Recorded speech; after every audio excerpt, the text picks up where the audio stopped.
Der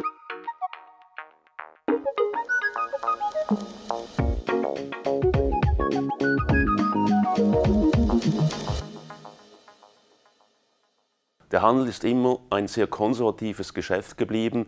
In erster Linie hat man den Machtkampf Handel und Industrie weitergetrieben, Preiskämpfe vorangetrieben, dann die Ware möglichst effizient in die Regale geschoben, eine gute Marge abkassiert. Heute sehen wir, geht es eigentlich auch in der Beförderung noch in der gleichen Richtung weiter. Einfach noch ein bisschen zuschauen, versuchen irgendwie erodierende Margenentwicklungen zu bremsen, wird nicht mehr genügen. Wir sind in einem Umfeld, wo wir verletzlicher werden, wo die Risikobereitschaft zunehmen wird und zunehmen muss. Gleichzeitig geht der Handel permanent und schnell weiter. Analog und digital verschmelzen sich und die Hauptfrage wird sein, wie kann der Handel überhaupt noch Konsumenten beeinflussen? Wie kann er Kundenbindung breit definiert noch bewerkstelligen?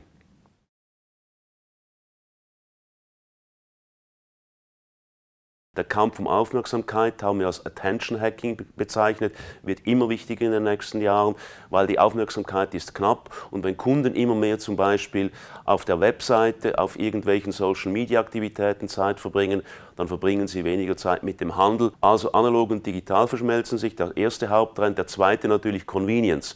Wer Convenience richtig definieren kann, glaube ich, der wird in der Lage sein, Menschen zu gewinnen. Weil wenn wir einmal die Möglichkeit haben, die Waren einfacher zu bekommen, gewöhnen wir uns daran und erwarten Lieferung, wir erwarten logistische Meisterleistungen und machen uns keine Sorgen darüber, wer das alles bezahlen soll. Der dritte Punkt ist sicherlich, der große Trend ist, wir nennen es Moralkonsum. Warum? Wir sehen, Global Warming ist ein Riesenthema für die jüngere Generation geworden, Plastikabfall ist ein Riesenthema geworden, Zero Waste wird immer wichtiger. Diese Themen rund um Nachhaltigkeit haben verschiedene Schwerpunkte, die werden wir auch thematisieren und sie werden nicht vorbeigehen, werden aber natürlich die Marge der Händler belasten.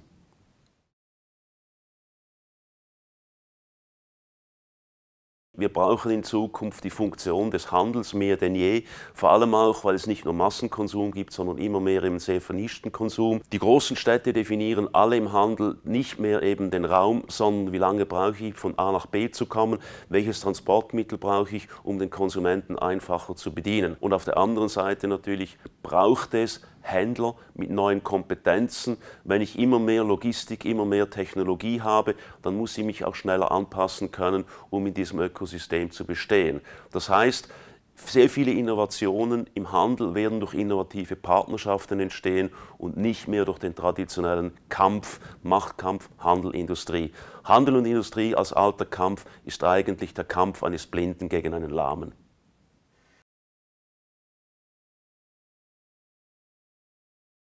Wie immer können unsere Teilnehmer und Teilnehmerinnen erwarten, dass sie sehr spannende Mischungen antreffen werden. Einerseits Nischen, Startups, neue Unternehmen, die versuchen, disruptive Kräfte einzubringen in den Handel. Auf der anderen Seite, was machen die großen Etablierten, um fit zu bleiben? Aus diesem Grunde haben wir ganz klar natürlich auch neue Konzepte aus China eingeladen, einen Überblick, wohin gehen die ganz großen Anbieter wie Alibaba, Tencent im Vergleich zu unseren Anbietern und was wir zum Glück auch immer haben, da bin ich sehr stolz darauf, sehr, sehr unterschiedliche Menschen, unterschiedliche Bereiche des Handels, die zu uns kommen, dann haben wir, denke ich, eine gute Voraussetzung wiederum für eine tolle Veranstaltung.